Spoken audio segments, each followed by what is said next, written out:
Today at the National Press Club, Em Rusciano, one of Australia's most well-rounded performers, a comedian, author, singer, radio presenter and podcast creator, who'll today talk about her life before and after her ADHD diagnosis. Em Rusciano with today's National Press Club address.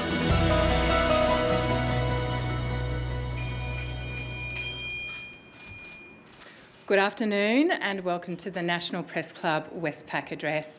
My name is Emma MacDonald and I'm the Associate Editor of Her Canberra and the Canberra Convener of Women in Media.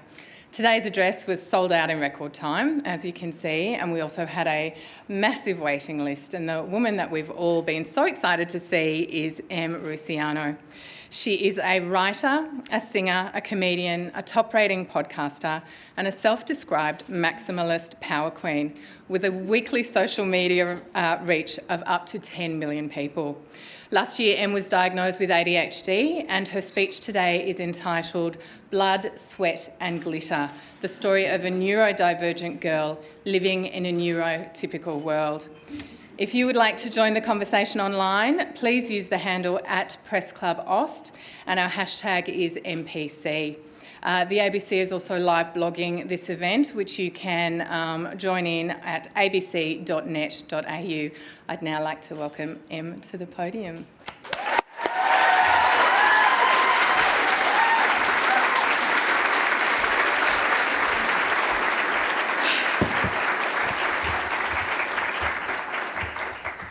Oh my gosh. Do I got it though? Yes, girl. You all look fabulous. Thank you for the effort, the glitter, the sequins, to the 5 straight men in the room. Good luck, guys. Hello.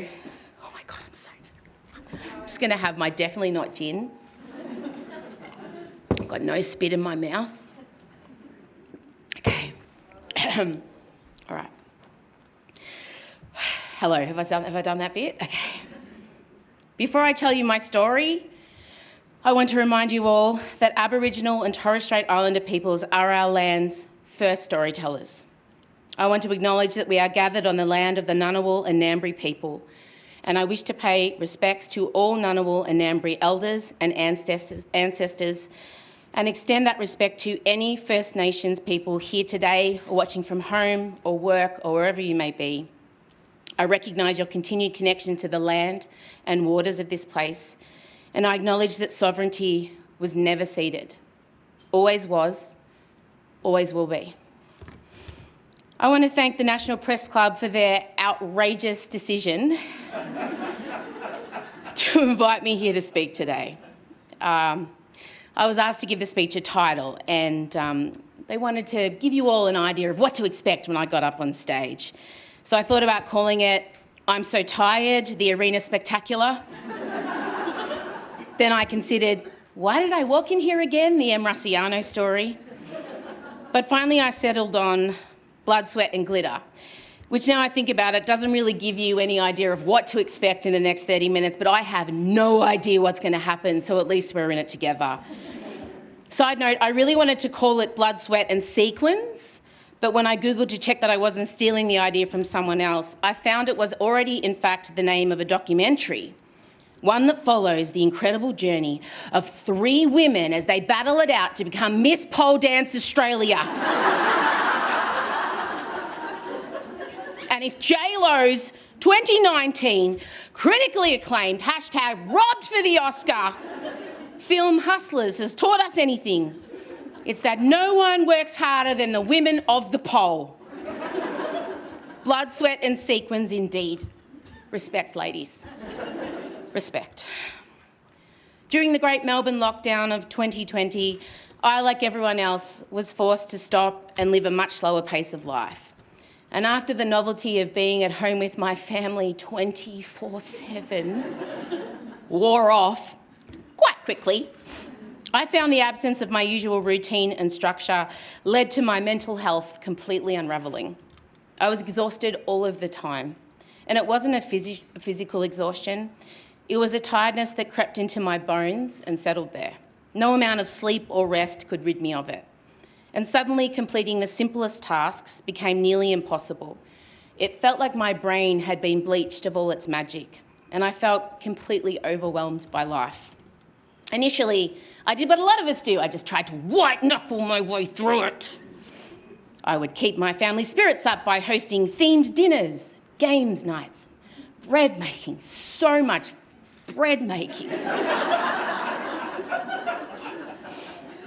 But at night, once everyone was asleep, I'd lock myself in the bathroom and I'd have a secret cry sesh. My once fabulous shower shows had gone from Beyonce-level performances to really grim slam poetry reads. I just didn't understand why I was so tired, because I'd literally slowed down to half the pace of life I was living before the pandemic. I hoped that when we came out of Lockie D and life resumed some form of normality, I'd feel like my old self again. But as 2020 came to an end and the world began to slowly turn once more, I found myself unable to join in. It felt like I was watching everyone else board a train and speed off into the distance, and I was stuck on the platform, too tired and confused to join them.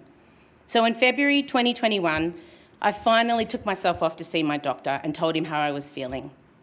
Now, this doctor of mine is the man who literally pulled me from my mother's vulva. Is that the first time vulva's been said at the National Press Club?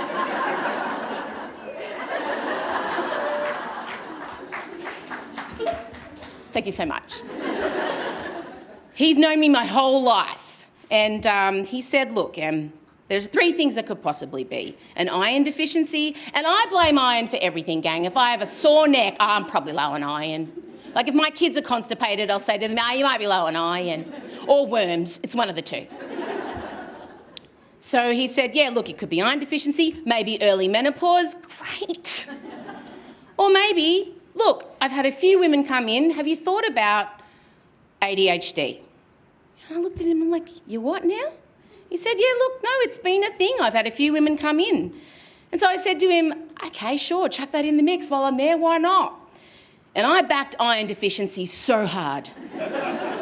Never have I wanted my blood to be less oxygenated than in that moment. I said, please make me anemic, ha ha ha. And he looked at me and he said, look, it could be none of them or it could be all 3. How he laughed. Throughout my life, it has been joked that I may have ADHD because of my relentless ambition, my fast brain, my impulsivity, my rubbish memory, my inability to regulate my emotions, and my complete lack of organisational skills, and my inability to speak at a normal pace.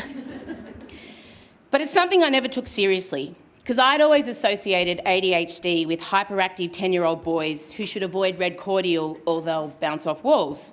Certainly not with 42-year-old anxiety-ridden adult women who are chronically exhausted all of the time. But what I've since learned is that women and assigned female at birth people with undiagnosed ADHD experience anxiety and depression at a higher rate than the rest of the population. Why? Because of the shame that consumes them when they can't keep up with what society expects of them. We spend a lot of time overcompensating, trying and mostly failing to do it all, which is an exhausting concept for anyone. So as instructed, I went to have my iron and hormone levels checked and my brain tested as well. And I got 2 out of 3. My iron levels were at an 11. That's not great. And the neurobiological testing showed that I was really in ADHD. I also now know that low iron is common in people with ADHD, especially those of us who menstruate, and anaemia actually makes your ADHD symptoms much worse, especially in the 2 weeks leading up to your cycle starting. So look, yeah, for once in my life, I really aced a test. I got a near perfect score in the ADHD exam. I even missed answering a few questions because I got distracted and had gone on a couple of mental side quests during the testing. My one job was to press a button every time the white ball appeared. But the woman carrying out my testing bore a striking resemblance to Alanis Morissette, which of course made me think of how pivotal Jagged Little Pill had been to 19-year-old Em, which then obviously led me to think about You Ought to Know, 'cause I'm here. And then I was trying to remember who she'd written it about. Was it Ryan Reynolds or was it Uncle Joey from Full House? And then, like, during this time, you will not believe, I actually forgot to press the button. By the way, she wrote it about Uncle Joey from Full House. I have combination type ADHD, hyperactive and inattentive. Really fast brain, live in a dream world a lot of the time. And my biggest issue is, like a lot of ADHDers, I struggle with executive function. The executive function branch of your brain resides in your frontal lobe, and this department is in charge of you paying attention, transitioning between tasks, time management, planning, organising, remembering things, and not saying weird shit out loud that offends people.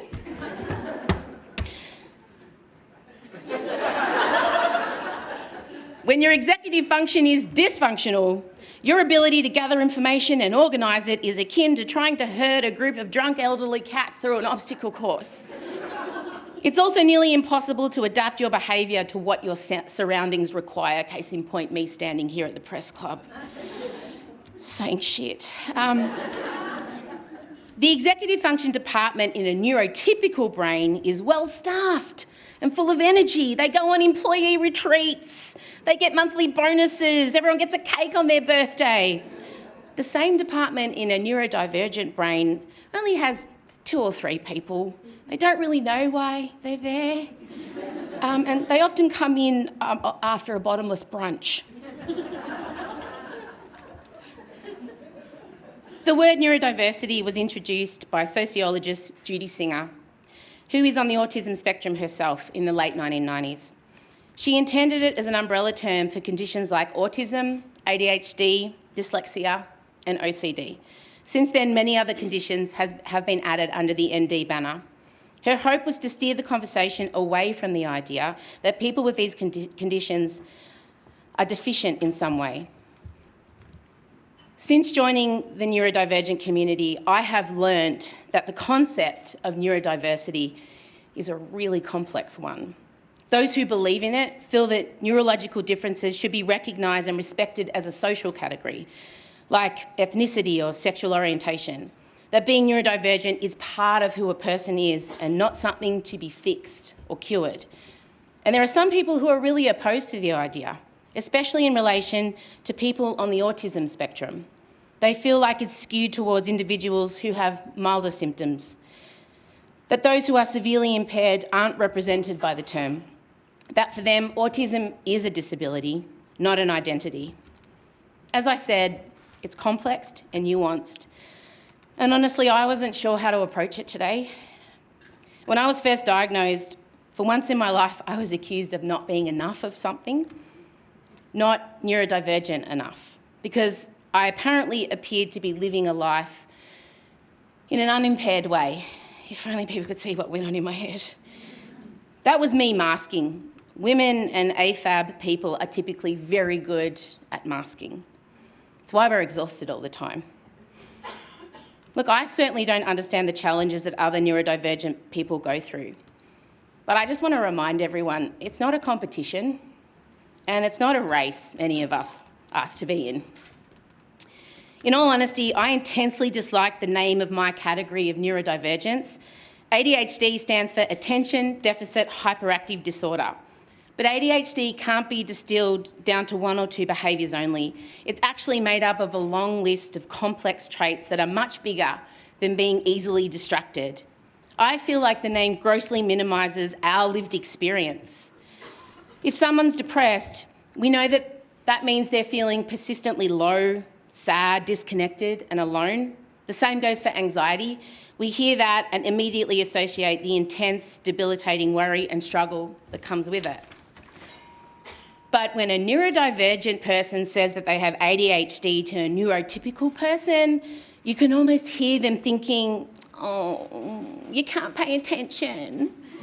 Oh, how sad. Yeah.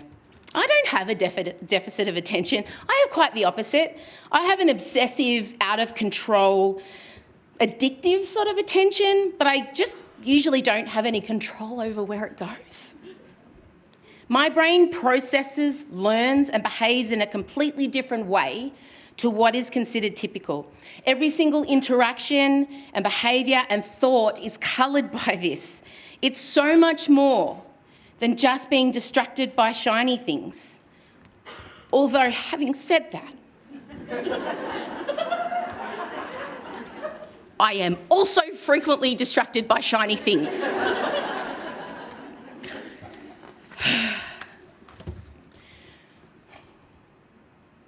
When I was a kid, my grandfather Ted once lovingly described me as an overachieving little shit who bounces off walls when he introduced me to his mates at the Federal pub in Berrigan, New South Wales. He would say, "She's fast too, best in the country. Gives her mother hell, and she's smart as a whip when she wants to be."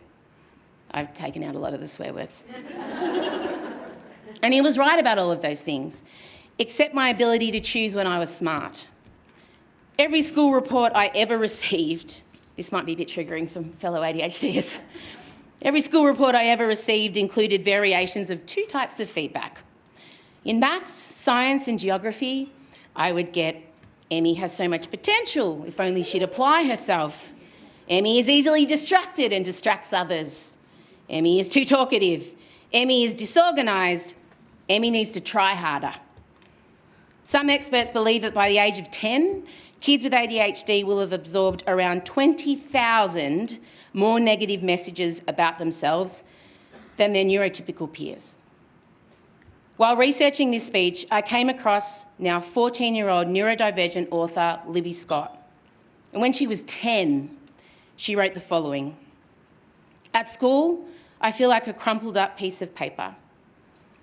When I get home, I feel like I can unfold myself, but the marks are still there from when it was crumpled, like scars.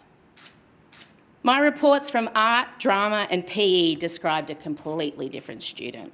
Emmy is driven, curious, excellent and creative. Emmy has skill above and beyond her years. Emmy is a joy to have in class." I often think about my maths teacher and my PE teacher meeting in the classroom and being like, "Who? The short Italian kid whose lunchbox smells, she turns up on time." I got called, oh no, that's not a story for now.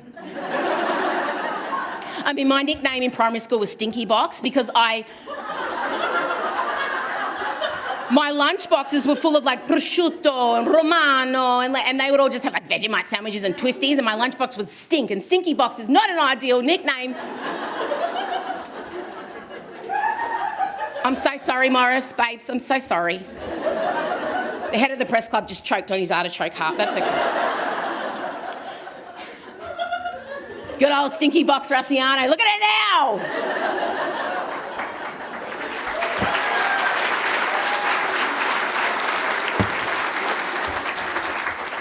That was not on my script. I was extremely competent in the subjects, might try that word again. I was extremely competent in the subjects that captured my attention, and I was entirely ordinary at the ones that didn't. And some of you might be thinking, "Yeah, but that's all of us, mate." Well, first of all, don't call me mate, I'm not your mate. Well, yeah, it is to some extent. But when I say I was ordinary, it wasn't because I wasn't trying. I made myself sick trying. My entire identity existed in the trying. I tried so much that I also, alongside of Stinky Box, got called Try Hard. And if you went to school in the 1980s in Australia and you were the only ethnic child in your class, that was not a positive thing. I'd look around at the other kids who could sit still in class, who'd remember their homework, who could spell basic words and recite the times tables, and wonder, why can't I do that? But if I was asked to make a complex 3D diorama, oh my goodness, with moving parts and characters to scale, I would stay up for 3 days perfecting it. There would indeed be blood, sweat and glitter involved. Thank you so much. Now I know that I was really good at hard things, but at the time, all my teachers focused on was the fact that I was crap at the basic stuff. It was a disconnect that they seemed to put down to me being slack, lazy, and all just because I didn't really like that particular subject. And as a result, I grew up with a really messed up internal compass of achievement and very low self-esteem. I am a performer after all. Until recently, I actually didn't know how to celebrate any wins that I had, because I always thought that if I achieved anything, it must be pretty easy and therefore not really worth acknowledging. Girls and people assigned female at birth are chronically underdiagnosed with ADHD. And certainly when I was at school, it was only the boys who would get picked up and diagnosed. There was a symptom recognition bias that developed towards the hyper-disruptive behaviour which boys with ADHD tend to exhibit. Girls and AFAB people typically have different symptoms, those associated with the inattentive subtype of ADHD, like shyness, inattentiveness, daydreaming, perfectionism, people-pleasing. The first medical study that included girls with ADHD didn't happen until 1997. Unfortunately for me, that was a year after I finished high school, and it wasn't published until 2003. People of colour and other marginalised communities are also underdiagnosed, as they don't fit that stereotypical white hyper schoolboy disrupting the class. And if they are diagnosed, they often face poor treatment options or undertreatment. When I told one particular friend I had ADHD, he responded with, "Oh God, why does everyone I know suddenly have that? Oh, it's all over Insta and TikTok, I'm so sick of it." Are you, mate?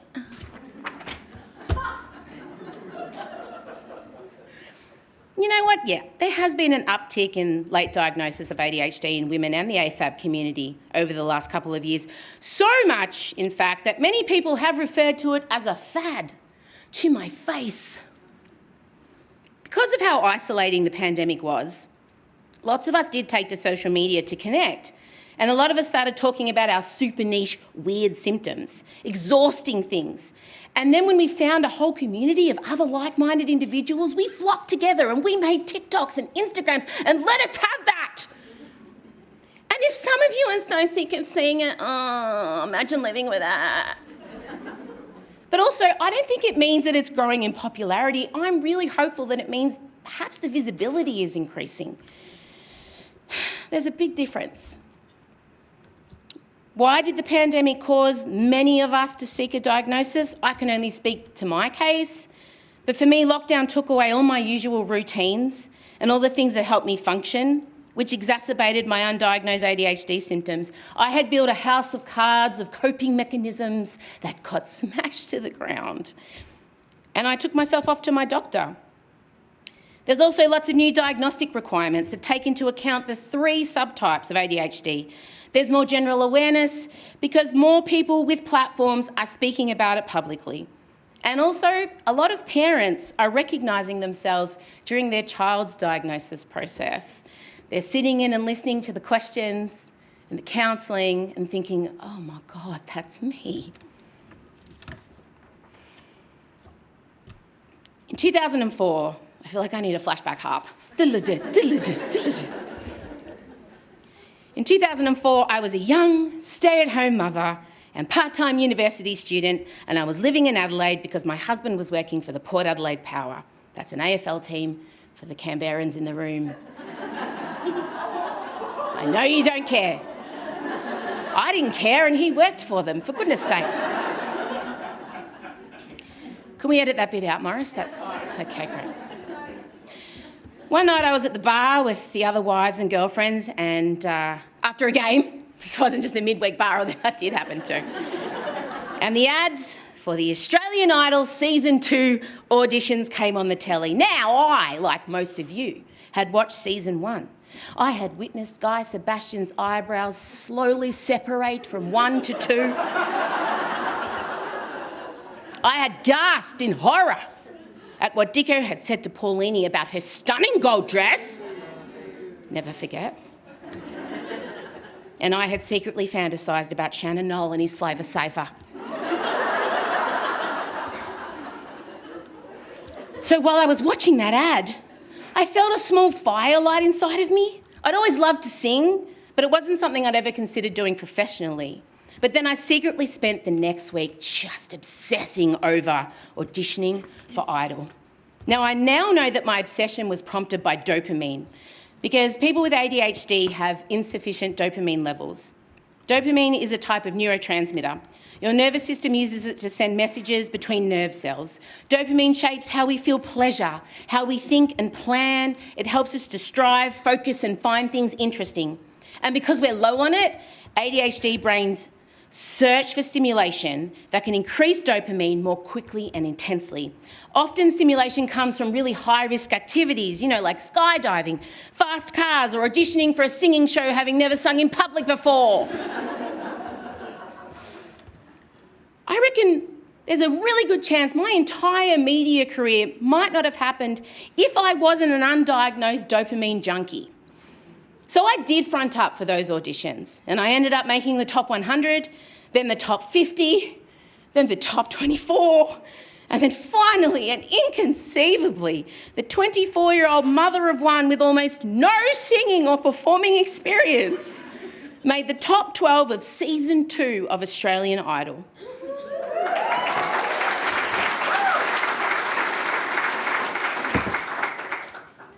When I was rejected by the nation in 9th place.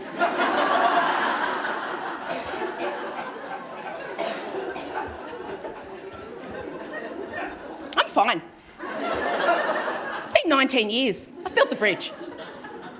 I had to do a round of media interviews, and I caught the attention of a couple of radio bigwigs. And not long after that, of course, I was offered a job on breakfast radio in Perth. Had I ever thought about broadcasting as a career? No. Did I know how to host a breakfast radio show? Also no. But that dopamine demon was back, and it whispered to me, I reckon you should give this a crack. So I'm like, yes, I'm going to do that. So in 2005, my husband, my then 4-year-old daughter and I, we moved to Perth. I now know that a person with rejection sensitivity dysphoria, low self-esteem, time blindness, someone who is very blunt, has a complete inability to regulate her emotions and is hypersensitive to external stimuli should be nowhere near the breakfast radio environment. It brought out the very worst of my undiagnosed ADHD symptoms. It brought out the very worst in me as a human. I now know that around 25 to 50% of people with ADHD experience sleep problems. Of course, I am one of those people. We go to bed later because of delayed circadian rhythm. Our melatonin doesn't cruise in until 3 hours after the neurotypical population.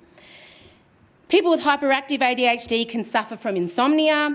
Those with the inattentive type find it hard to fall asleep. And if you're a combo type, it's ADHD, sleep hell, Yahtzee.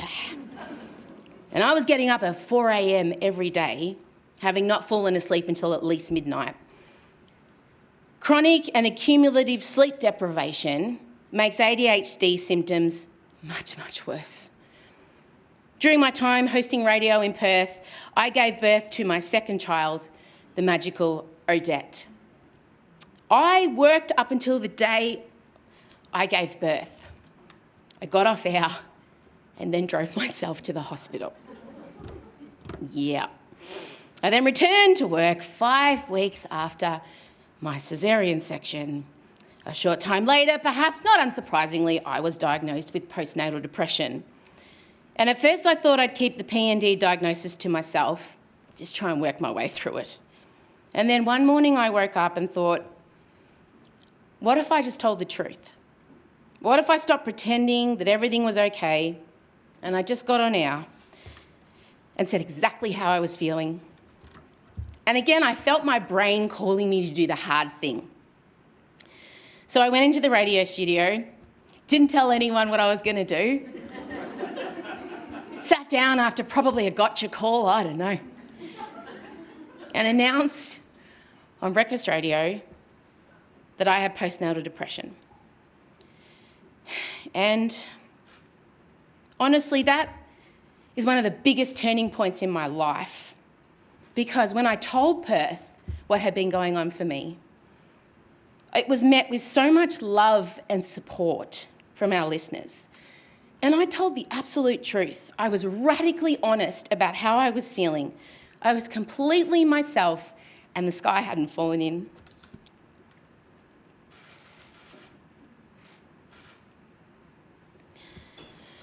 The person who'd been told to play a smaller version of herself on air, who'd been told she was too loud and too opinionated, the Em Rusciano who had spent her entire life masking her true self, stopped existing that day. And in part, so did the kid who thought she'd never be a storyteller because she couldn't spell. I still don't know what to do with a semicolon, but I have editors now, so...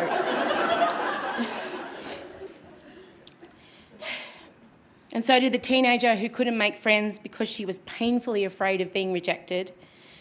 And so did the 22-year-old first-time mum who sat quietly in mother's group listening to the other mothers talk about how happy they were when she just wanted to scream at them and ask them how the hell they were coping because she wasn't. That day, I realised the power of being vulnerable, of how freeing speaking openly and honestly is, and that most importantly, when I'm on my knees, not being afraid to be vulnerable is the power source that I actually draw on to survive it. An ADHD symptom that's common is oversharing, feeling the need to over-explain everything. Initially, this speech was 3 days long. Learning when and how to overshare is the hard part for a lot of us.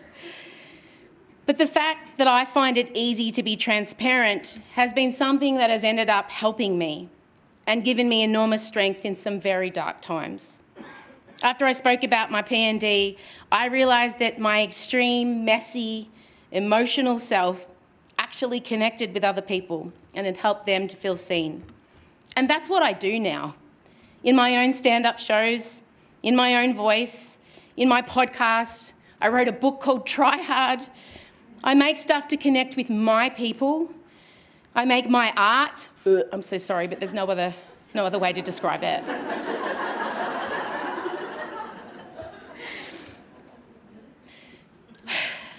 I make it on my terms for you.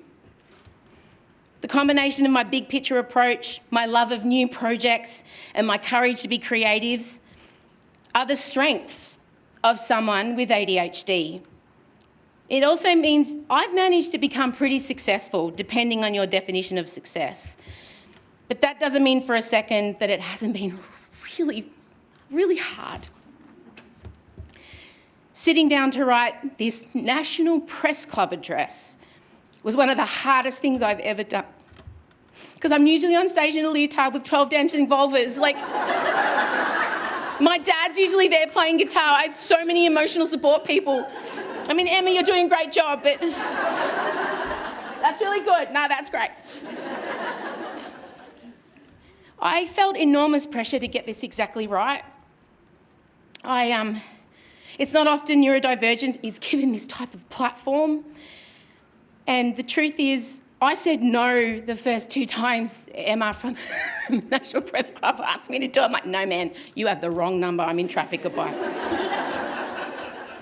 The other thing is, I wasn't sure who I was meant to present to you as, because I'm still in the process of discovering who I am after a lifetime of feeling like I need to pretend to be someone else. Speaking publicly about my postnatal depression in Perth certainly set me on the right path, but up until my diagnosis, I always had the general feeling of being out of place and not in control of the way I walk through life. Being diagnosed with ADHD at 42 profoundly changed my core beliefs about myself. I was forced to peel back carefully constructed layer after layer, and at times it revealed a terrifying fragility. It ripped open scars I didn't know I had, and it triggered enormous grief. I felt a deep sadness. Come on in. For that precocious, curious, and chaotic 10-year-old girl who desperately wanted to get things right. The girl who tried hard all of the time and who just wanted to be like everyone else. Poor stinky box.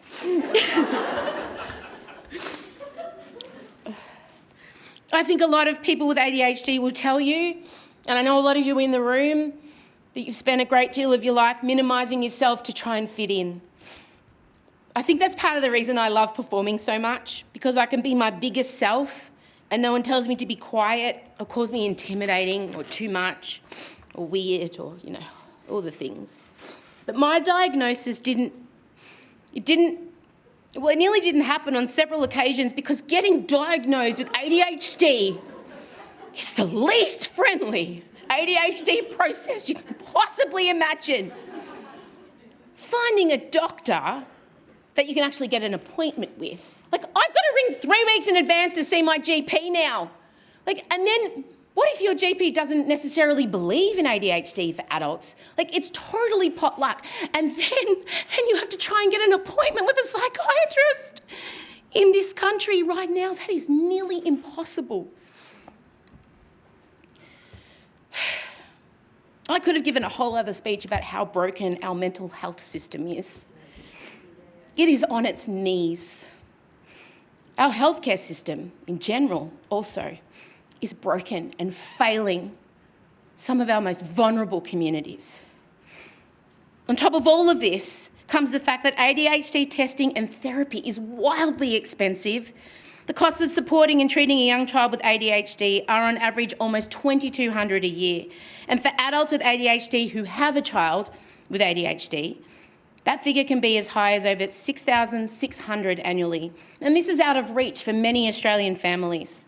One study found that only 1 in 20 parents of children with ADHD who applied for NDIS funding, I cannot say NDIS without my eye twitching, actually got it for dealing with ADHD-specific issues, even though ADHD was recognised as a disability in the 1992 Disability Discrimination Act. It does not appear on the list of disabilities supported by the NDIS. So, what needs to change? Well, thank you for asking, everybody. All right, it's all right, we're coming around the corner. Hear me now. Schools and workplaces need to shift their thinking and attitudes towards people who are neurodivergent. They need to implement strategies and structures that set us up for success. Schools can adapt their programs to work with the kids' strengths. Employers can recruit differently. They can send interview questions in advance. They can offer flexible work hours. And can we banish open plan offices and open plan classrooms? Because you have a bunch of meerkats in there.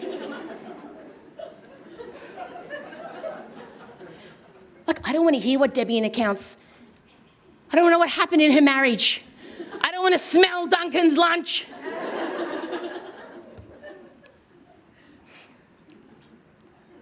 Both also need to offer quiet spaces and noise cancelling headphones. We also need proper government recognition and support. ADHD needs to be included in the NDIS as a primary, where are my cameras? As a primary disability.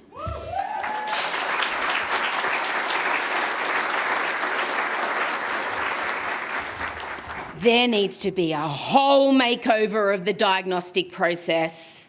And also, we need better access to getting a diagnosis. There needs to be funding for schools to help them to better support and understand neurodivergent students across the whole spectrum, from autism to ADHD. There also needs to be a total cultural and attitudinal shift within the wider community, and that's why I'm here today.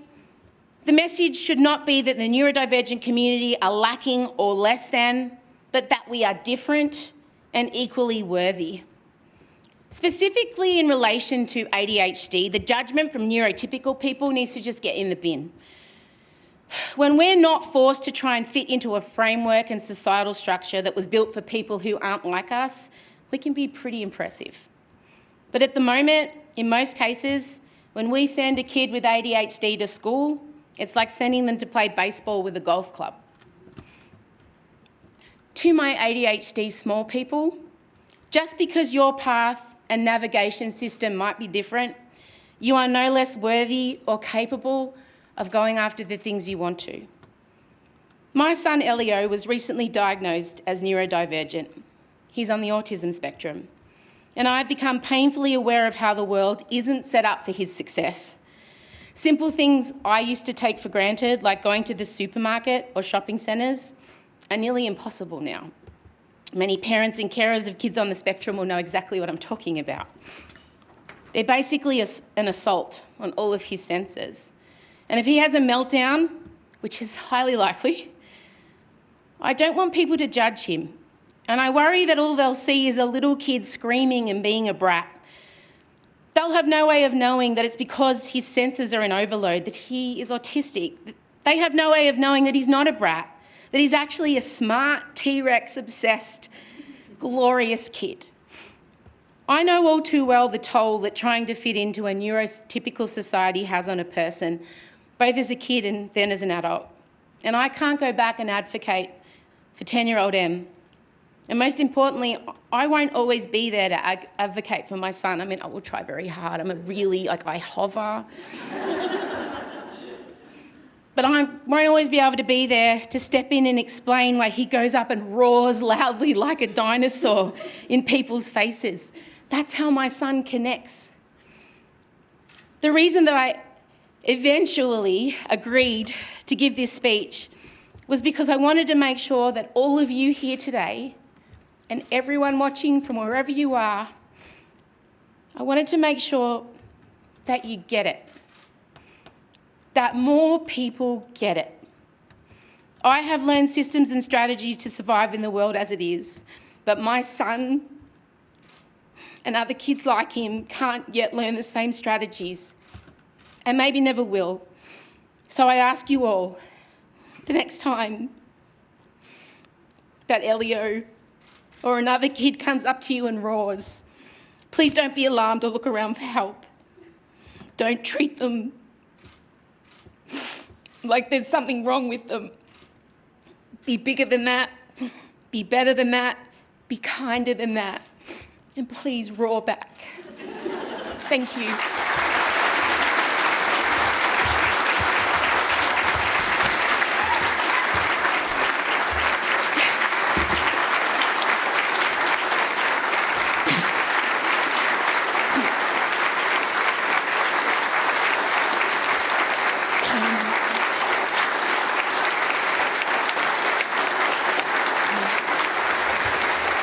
Very uncomfortable. I feel like I need to do a song now and I'm not. What do I do now, Emma? You're just going to stand there and take a few breaths. And I'm going to thank you for that incredible speech. And I think those of us here who've been on the journey with you these last few months as you've prepared, we understand how much introspection and self-questioning and, dare I say it, a little bit of spiralling has been happening. No, a lot. And we are very grateful. So I'm going to ask the first question. It's going to be really easy. Yeah. Do you want the box? You got Nah, I got it, man. I'm good. Okay. Stinky box is good. I'm going to take my jacket off. I'm schwitzing. Okay, Em, Yeah. you have sung, danced and performed on stages. Wait. I paid a lot of money for this jacket. Oh, wait, my pin. Wait. I can't, my hands are shaking. Okay. You've performed in front of audiences much bigger than this. Why was this speech so confronting? How relieved are you that it's over?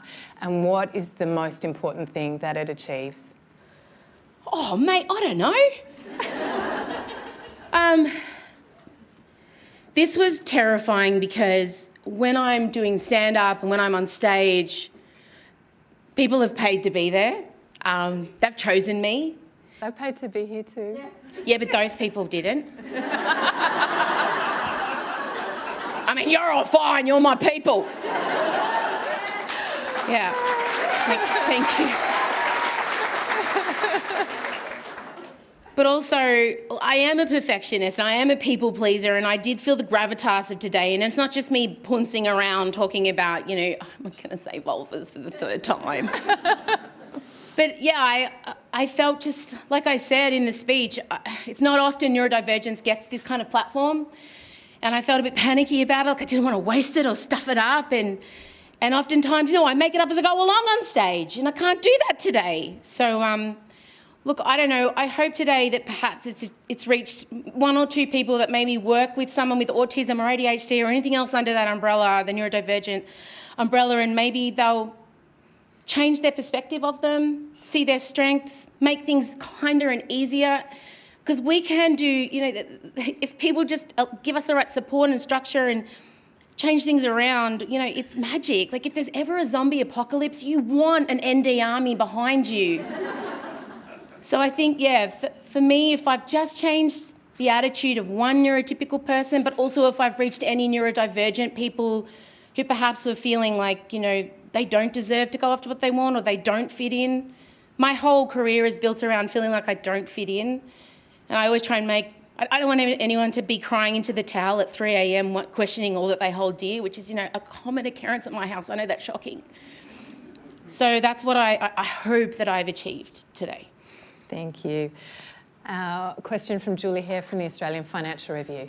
Oh, God, you're not going to ask me about, like, I'm bad at maths. No, Did you hear? I was going to ask you about your bank account. Oh, God. I mean, I forged my mother's signature to get out of Year 12 maths.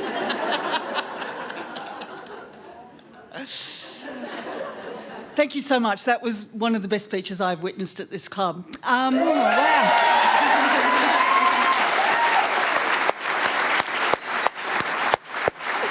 That's very kind. I was going to ask you to sing, but I realise that's not a question, it's a request. I'd also like to ask you, now you know this about yourself and you know this about your son, whether you now see people on the public stage or in the street and you recognise certain symptoms, if that's the right word, and whether you want to go up to them and tap them on the shoulder and say, hey, do you know? Imagine. I mean, I pathologise everyone now. Everyone. And what I have found is like does attract like. Like, since my diagnosis, a couple of my friends have confessed, you know, I am also. Yeah, I definitely see it. Like, there's the whole argument everyone's got these aspects about their personality, right? We can all be disorganised. We can all feel flustered and, like, forget why we walk into a room. And I always give the peeing analogy. Stay with me. So, like, we all have to pee, right? That's a part of life. But if you have to pee 150 times a day, it's going to get in the way of your quality of life and you need to go see someone about it, right? Seriously, if you're peeing 150 times a day, that is not okay. The same goes for all the symptoms of being, you know, ADHD specifically. If it's getting in the way of life that many times a day, then you go and seek the diagnosis. But yeah, I don't do it, I would never. But I don't judge. I observe and then I mentally file it away. But I know a few people since I've spoken publicly about it, close to me, related to me, because this thing is as hereditary as height, ADHD, have gone, I'm like, yeah, well, I had to get it from somewhere, babes. But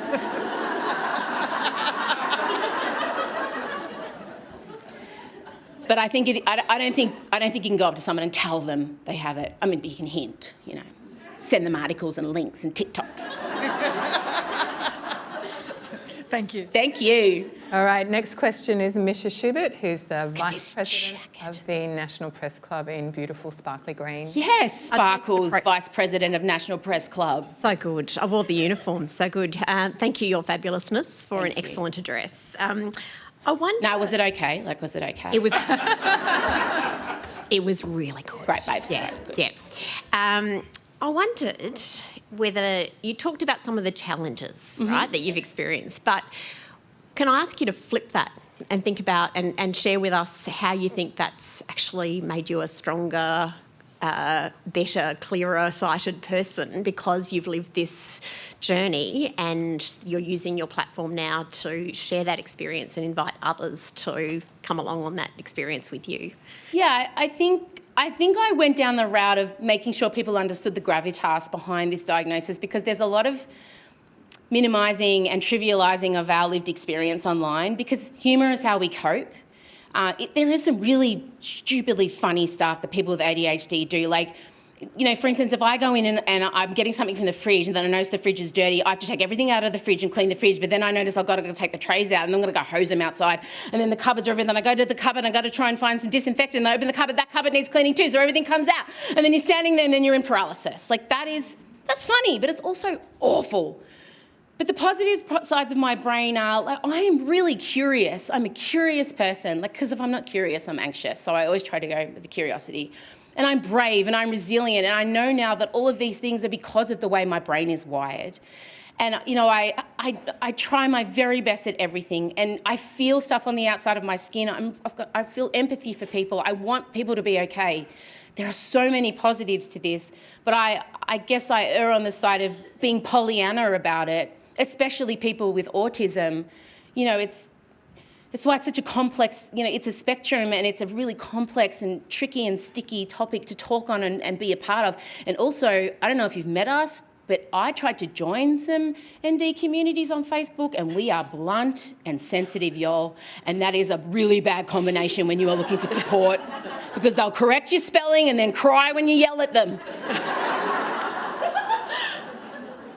So I wouldn't trade my brain for anything. And I also know, as I said, I don't think I would have achieved all that I have without it, because it just spurred me on to do, quite frankly, bonkers things. Like, who does Idol having never sung in public? Who does radio having never listened to the radio? Who does stand-up comedy having never written a joke in her life? This kid and many other people like me. So I acknowledge all of that, but also it's been really hard. So you can hold both. It doesn't have to be either or. Amazing. Thank you.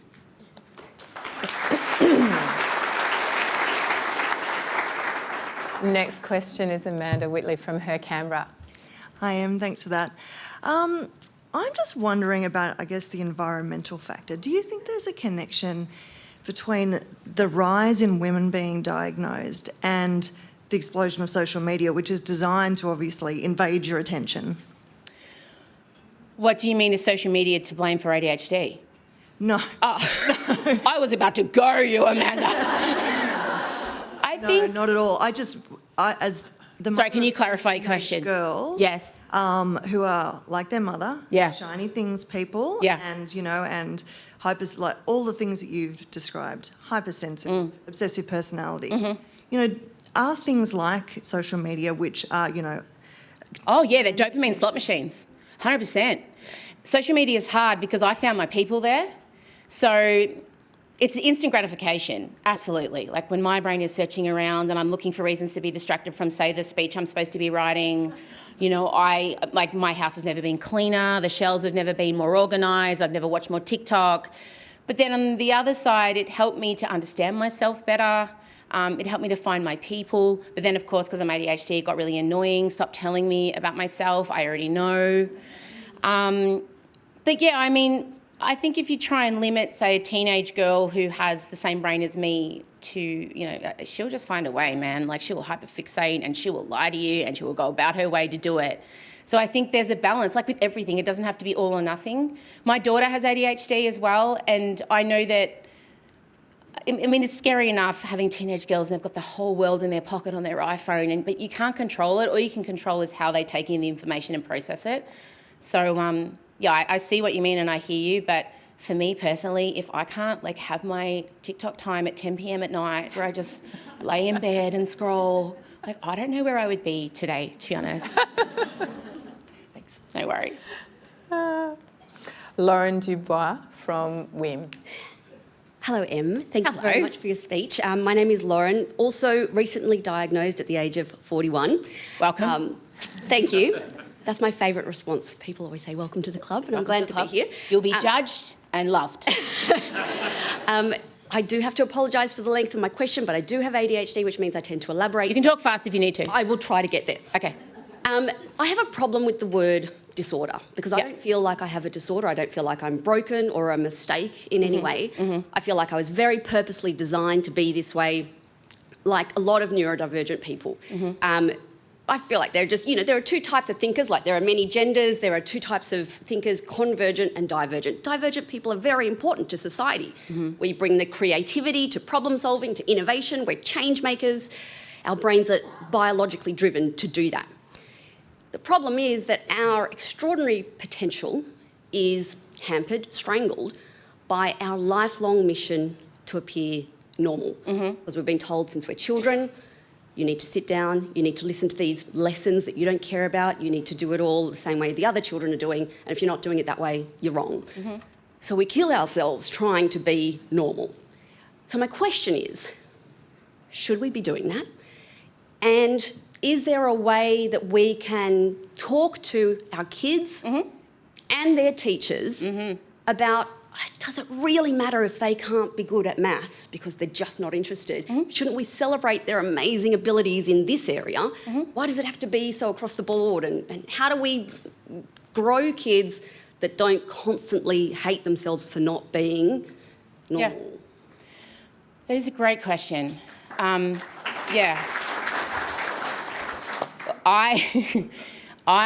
have very strong opinions on this.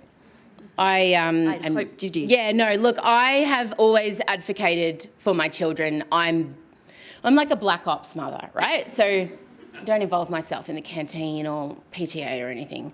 But if my child is struggling or someone is attacking my child, I'll just appear out of nowhere.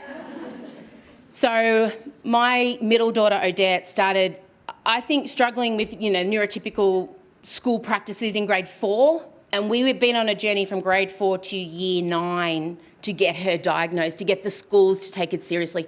And she had everything from anxiety, then she had auditory processing disorder, then she had dyslexia, like we went through. And I just kept going, no, this is not what's going on here. There is a disconnect. There was a disconnect. So I really loudly say to my daughter's teachers, I don't give a shit what she gets on that maths test. My kid doesn't sit NAPLAN because standardised testing does not measure the child's mental state at the moment, if they're good at arts, if they're good at creativity, drawing, PE, singing. Standardised testing is bullshit, and it is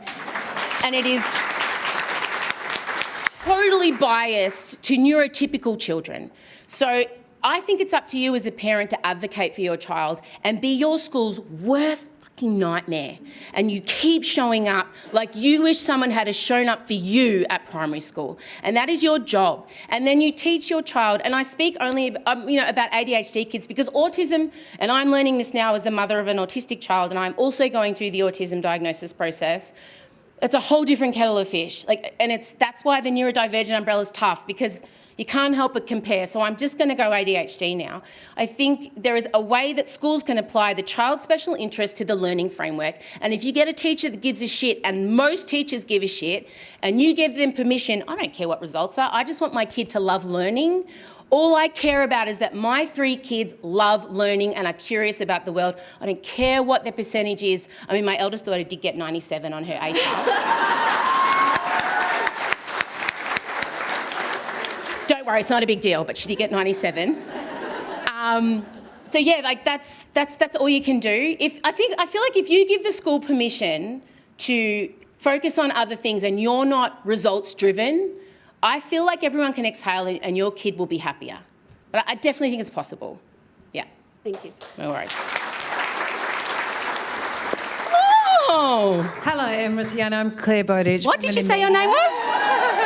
Claire Bowditch. Fellow alumni. G'day. Hello, babes. Congratulations, Em. Thank you for being here. Claire flew in special for me, so that is a big deal. I wouldn't have missed it. Well done. Thank you. On that note, Thank you. You've spoken about the duality that can exist when, for many people, but especially for the front-facing in the creative industries, you have a desire to do something meaningful and purposeful and exciting, with the reality, the contradiction, the tension of a world that keeps asking you to play smaller because it's a little bit uncomfortable. They want the colour but don't know how to handle it, and that's okay. But in the middle, because that's just how we stay safe, but in the middle is those people that you care about out there waiting for diagnoses, waiting for conversation, and waiting to make enough money to be able to even go through that process. Something in you has allowed you to show up. We saw a touch of it, a tough inner champion that exists in combination with that tension and that criticism. For them who are waiting, can you give some insight about how you conjure that, what you think of, and how they can encourage themselves to keep being allowed to be themselves? Yeah, I was fortunate enough to do a lot of work with a mindset coach named Ben Crow. And yeah, he's... name drop, cheers. G'day, Ben. G'day, Ben. He's watching. Yeah. He worked with Ash Barty. He's incredible. And he... I was really stuck on this speech. It's going to shock you again. I think showing up for yourself as a neurodivergent person is a foreign concept because your whole identity is often built around figuring out who you need to be for other people. So you often lose sight of who... I didn't know who I was. I don't know who I am away from minimising myself. So you lose yourself. And then when you told, like, Emma was like, just be yourself. And Ben was like, just show up as yourself. And I'm like, I don't know what the fuck that is. So to kind of figure that out, he asked me to, you know, what's my superpower? When I'm on my knees with life, when something really dark has happened, when I'm really challenged, what do I draw on? Like, what do I put my feet into the earth and what do I absorb up? And we talked about it a lot and we came to the conclusion that it was my ability to be transparent, that it was my ability to tap into being vulnerable. And I know that's so overused and cliche, but it's the truth. And so I think anytime now that I'm feeling challenged, if anyone at home is waiting for a diagnosis and feeling challenged, I think being vulnerable with yourself and speaking out loud your challenges and being gentler with yourself, like really being kinder with yourself is the important thing. There was a beautiful line that you spoke to yourself in there, and I don't know if you heard it. It makes me really emotional. You said, God, you're going to make me cry again. You said, come on, Em. Oh, and I loved that. Yeah, it's being your own champion. But also, I'm making art for 10-year-old Em. Better than saying product. I'm making product. You're an artist. No. I tell dick jokes, but... I mean, I do. I love you I tell so dick much. jokes too. Em. You do great ones. No. So that conjuring, like, how do you bring it up for yourself? Do you think of your best mates, Michael? Do you, like, where in the world do you see that it's okay to be you? Well, everywhere now. Like, people don't have a choice. The moment you realise that who you are is okay, and the diagnosis for me changed all the, you're lazy, you're disorganised, you're an asshole, you're awful. Look, I can be all of those things. But it gave me a reason, not an excuse for certain behaviours, but certainly a reason for things, and I was able to just, like, be much easier on myself. And I advocate for myself. And if I'm finding something, if things are too bright or too loud, or I'm really bad at answering text messages and emails are like a personal assault, unless it's a really interesting one, then I just tell people, I am in ADHD paralysis right now, keep at me. Nice. So, I'm really good at showing up for myself now because I never want to go back to the way it was. And I guess I say to anyone who's finding it hard to show up for themselves, I'll do it for you. I'll hold the space for you until you can. So we're going to imagine Em Rusciano. I'll be there. In my head from now on. Just imagine me going, come on, insert name. Like, thank you, Em.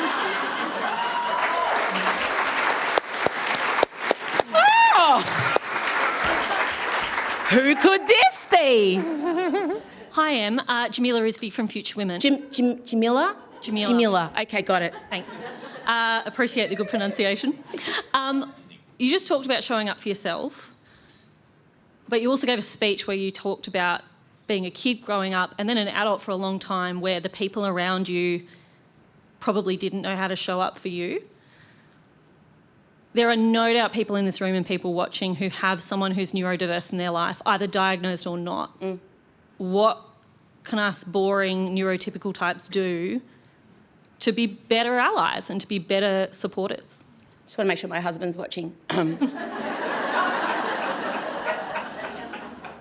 Oh, God, this could be a whole other speech. To the neurotypical population on behalf of I think for me specifically, and I try very hard not to speak on behalf of anyone else, just like give them 2 things to do at once. Maybe don't spew the 10 problems you have at them because they'll forget. Loud noises, just don't make them. We can make them. But I constantly get frightened. I am always frightened. All the time. Like, even though I know he's in the house, he'll walk and go, ah! My husband now walks down the hallway going, I'm coming in the bedroom. I am in the bathroom. think just being radically honest, and all of us, it manifests in different ways. I can't touch raw chicken. I cannot. And I can't bring myself to peel the plastic lid off the margarine either under the thing. I just... And so it would just stay there until I got to the very bottom, and I would be like digging, because I'm a wog. We grew up with butter under a dish, and then I marry this Anglo and he's like buying like Meadow Lee, and I'm like, what is this plastic thing?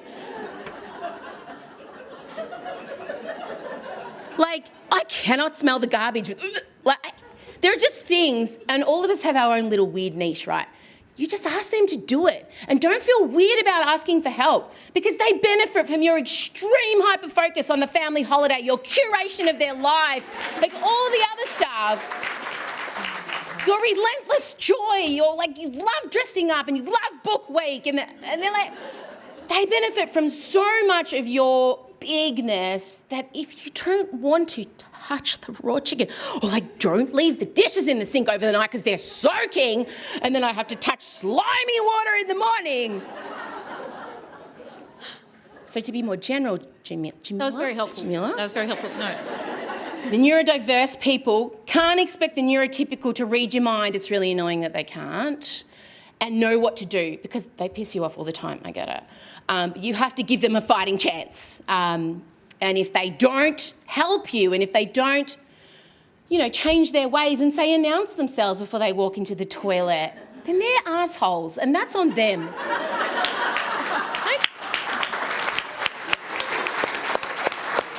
Oh my God, are you lost? Are you lost? Guys, there is a man at the microphone. Everyone I know in defence is absolutely normal, and they'll kill you if you say they're not. What? Everyone I know in Foreign Affairs has AB type personalities. They are quite unusual. Right. Everyone I know in... I love you. I don't know who you are, but I love you.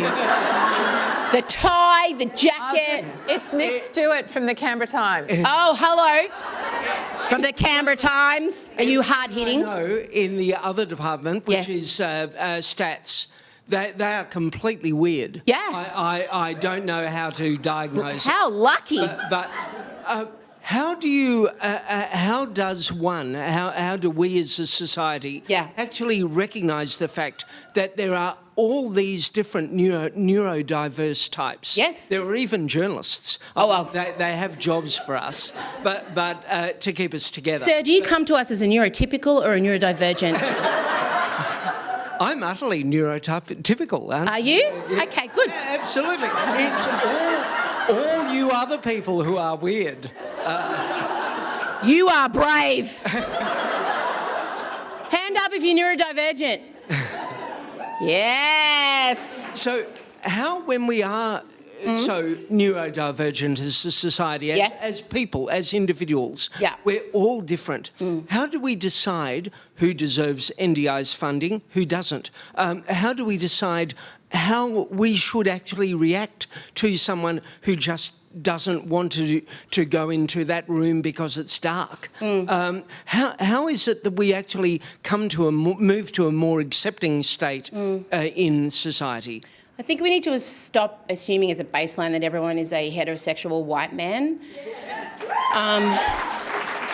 A lot of our systems, work week, beliefs, infrastructure is built around that premise, and we cling to it for whatever reason. And women do too. The internalised misogyny, internalised ableism. I think you need to get neurodiverse people involved in these programs. I think you need to ask the people it affects. I mean, so many decisions are made without the people in the room who they affect, and it blows my mind. Dealing with the NDIS, you might get a case officer who doesn't actually know an autistic person and might not understand the struggles of an autistic person. So when you say, my son needs a carer because we can't go to a playground without him, involving himself with other kids and making their experience less or whatever, and I can't be there all the time because it's hampering his social development because I'm his mum. And if that person doesn't understand that, then she's like, no.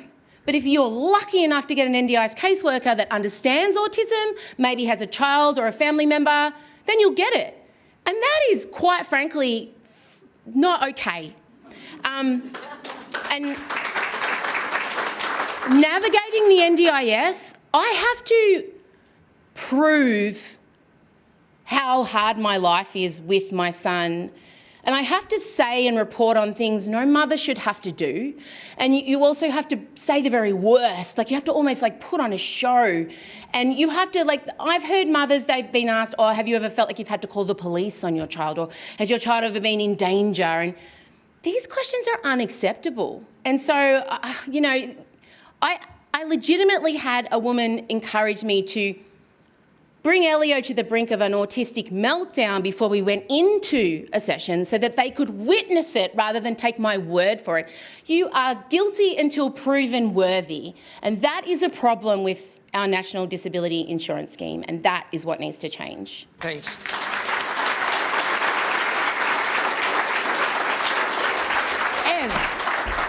You made it. You made it. Oh, that last question is going to bite me in the ass. Hey. I don't know anything about the NDIS. I'm just a mother in it. Like, I'm not a politician. I'm not a policymaker. Do not quote me on stuff. That's what the headline's going to be. She attacked the NDIS. Like, no. Who's in charge of that? Is it Bill Shorten? Is that who I need to be harassing? Bill. Okay. We're going to wrap up, and the exciting bit is that you get to be a lifelong member of the National Press Club. Oh! Thank you. What does this get me? When I was on Idol, I got a lifelong McDonald's card. I lost it, but... This is better food. Better food. Better food? Better conversation. Yes. Yes. Hey, thank you for having me. That was wild. I'm so sweaty, and I'm just so glad it's over. But it's over. And to you, sir, I know you have really had sweaty balls over this, and you did it, mate. Thank you to all of you who turned up in sparkles and leopard print. Thank you. Thank you.